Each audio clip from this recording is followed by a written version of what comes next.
shuni qilmayapsan, nimaga savol bor, topshiriq bor, nimaga qilmayapsizlar deb familiyasini, rasmini olib chiqib bir ko'rsatinglar. Butun el bilsin.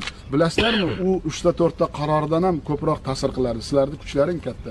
Tasavvur qilinglar, mayli ko'p tarixim 1 yil oldin sizlar shunday edilar. Hammamiz shunday edikmi? Hamma bilasizlarmi, tanqid qilishni biladi. 3 yil oldin qanday edilaring sizlar? Qanday ommaviy axborot vositalari bilan munosabat, odamlarga bo'lgan? Qo'rqmasdan gapiring.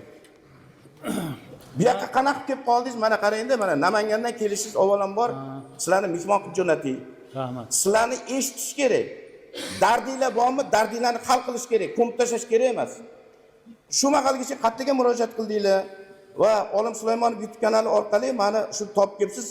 Ko'p bu lekin bu insonni mana ijtimoiy tarmoqlarda o'zlarining kanallari, maxsus kanallari bor ekan, shu orqali har kungi tashlayotgan videolarni ko'rib boryapmiz. Majbur bo'lib, shu bugun soat 2 da o'ydan jo'naganman. Qibray tumaniga borib qidirdim. Nargi tumanga borib, oxiri mana shu yerda kelib, oxiri shu inson bilan uchrashib, bu insonga mingdan ming rahmat, avvalo prezidentimizga rahmat. Bu inson xalqimizning dardini prezidentga yetkazib bordilar. Qani endi boshqa prezidentlarimiz ham deputatlarimiz ham shu insonga o'xshab ishlaganda edi. Bundan ham davlatimiz gurkirab ketadi. Aytmoqchilar yurdim. Yaqinda keldim. Oxiri meni ham deport qilib jo'natishdi. Deportatsiya qilib yuborishdi meni ham. Endi keling, o'zingizni o'g'lingizni muammosi va sizga o'xshagan Andijondagi, Namangandagi butun respublikadagilar muammosi bormi, yo'qmi? Juda bor. Bu muammoni yechishimiz kerakmi? Yechish kerak, albatta. Sizlar aytyapsizlarki, mayli, qildimi, qilmadimi, shu pensiyasida bor ekan, bizani boqamiz deb, uy quraman deb, uylanaman deb, oliy dargohda o'qiyman, kontraktni to'layman deb, bolam shu anaqa qilib, bizga oqlab bermasin deyapti. Rossiyadan xuddi Qirg'izistonga o'xshab o'zini mahbuslarini olib kelib, Qozog'istonga olib keldi, Qozog'iston ham olib keldi, ular ham olib keldi, Tojikiston ham olib ketyapti. O'zbekiston ham shu shartnoma qilib, ikkita prezident miqyosida senatda yalpi majlisga qo'yib, muammo bormi bu xalqda? Muammosini yozmagan joylar qolmadi, bormagan joylar qolmadi. Ota-onalar ham shu o'g'lim meni boqqani ketdi deb qamalib qoldi. O'sha ota-onalar hozir o'g'lini boqishyapti, qamoqxonasiga dog'ri, kiyimi, oziq-ovqatni kirg'izish to'g'risida qolib ketyapsizlar. Mana sizni ham deport qilishdi. Sizga zarurmidi hozir pensioner odam pensiyaga chiqib, mazza qilib o'tirish? U bolangizni farzandlari bormi edi? Yo'q, o'ylamagan, kuzda o'ylamagan. Uylanaman deb, pul topaman deb ketgan. Qo'ygandim. Boshda o'ylanish kerak edi. Endi ko'pchilik ota-onalarniki ham shunaqa muammolar. Hammasi shunaqada, ota-ona. Mana onaxon, otaxon qon yig'layapti. Bu odamlarni bize eshitishimiz kerakmi? Bu tashqi migratsiyaga kiradimi? Kambag'alchilik, mana shular ham ish yo'qdan ketdi. Bize agar shuni vaqtliroq ishga kelib, shuni bolalarni agar uyma-uy yurib ishga joylaganimizda Rossiyaga ham bormasdi, qamalib ham qolmasdi, shu ahvolga ham tushmasdi. To'g'rimi? To'g'ri. Kiromayaptilar, tashqi vazirlikka kiromayaptilar, boshqaqa kiromayapti. Masalani kirgizdim, murojaatinglarni bir yig'ilishda prezidentimiz Shavkat Miromonovich ochiqcha aytgandiki, amaldorlarga, mansabdorlarga yaxshi ko'rinayotgan deputat bo'lsa, demak u ishlamayapti degan edi.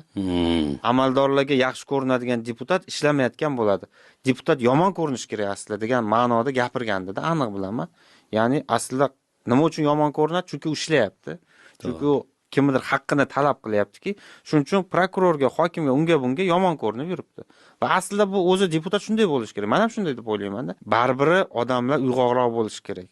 Befarq bo'lishi kerak emas. Chunki u deputat odamlarni saylovchilar vakilida, odamlar deputat saylaydi va prezident saylaydi. To'g'ridan to'g'ri. Boshqa hech kim saylanmaydi. Shulardan nimanidir talab qiladi-da aslida. Tanqid albatta kerak. Mana tanqid bo'layapti, xulosa ham bo'layapti. Lekin biz hammamiz izlanishdamiz, o'rganishdamiz. Yangi O'zbekiston quryapmiz. Bir-birovimizga tayanib, birdek anglashimiz kerakki, xalqimizni rozi qilishimiz kerak. Hamma yo'nalishlarimiz, hamma fikrlarimiz bir bo'lsa, ana shundan natija ham mutlaqo boshqacha bo'ladi. Har bir davlat organi ijtimoiy tarmoqlarda o'z sahifasiga ega bo'lishi, amalga oshirilayotgan ishlari haqida kerak bo'lsa har kuni batafsil ma'lumot berib borishi shart. Yana bir marta takrorlayman. O'zbekistonda mana shuni hamma bilish kerak. Jamoatchilik nazorati va ommaviy axborot vositalari vakillarining qonuniy haq huquqlariga hech qanday shaklda ta'ziq o'tkazishga yo'l qo'yilmaydi.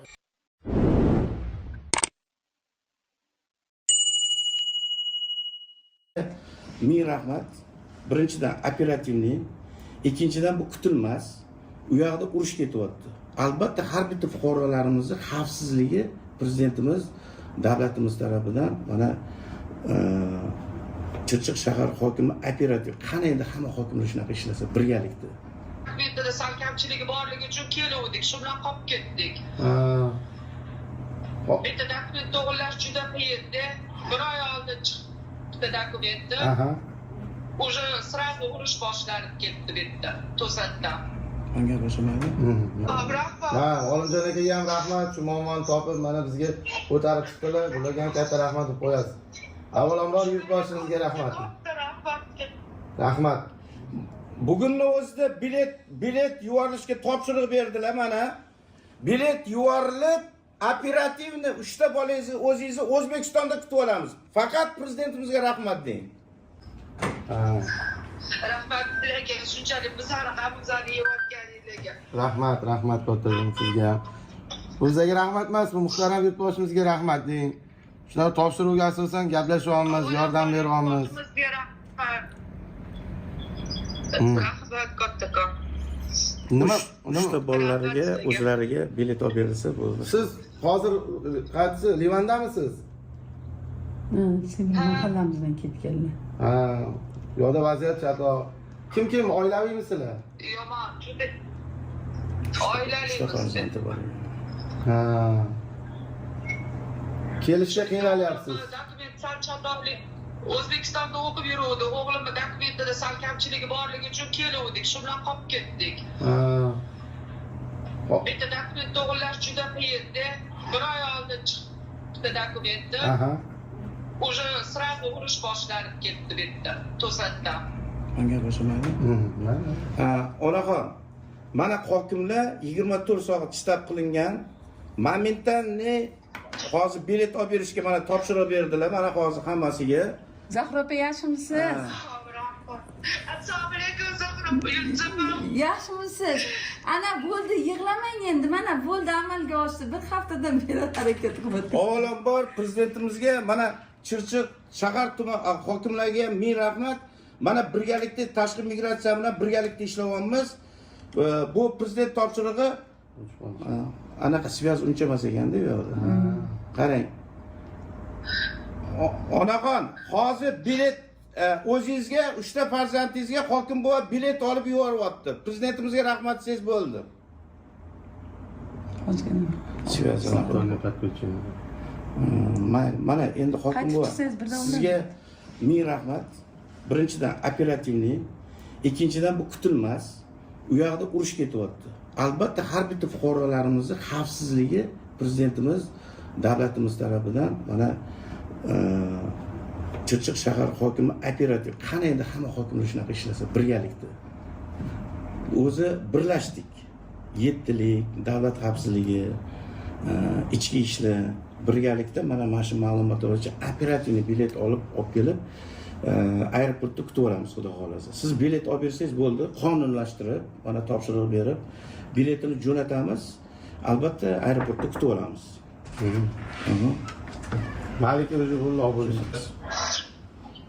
Hurmatli prezidentimizga rahmat. Chirchiq shahar hokimiga kattakon rahmat. Bizlarni g'amimizni yeydiga. Rahmat. Dunyoda ko'chirtiringlar. Rahmat. Farzandlaringlar rohatini ko'ringlar. Rahmat. Xudo xolasa eson-omon kutib olamiz.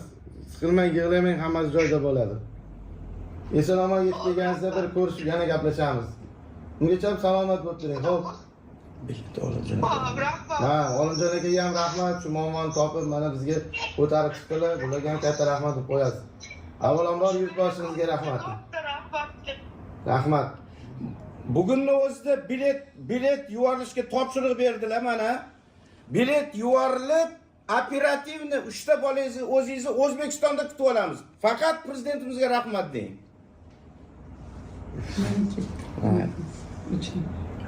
Svязь yaxshi emas ekan. Lekin mana Toshkent viloyatini, Chirchiq shahrini hokimi mana Murodxon aka ming rahmat. mana tashqi migratsiya bilan xavfsizlik, ichki ishlar birgalikda xavfli joyda qolib ketgan, o'zi borgan, hozirgi kunda 3 ta bolasi bilan qolib ketgan Chirchiq shahrini aholisi, xalqini tashab qo'ymay o'z holiga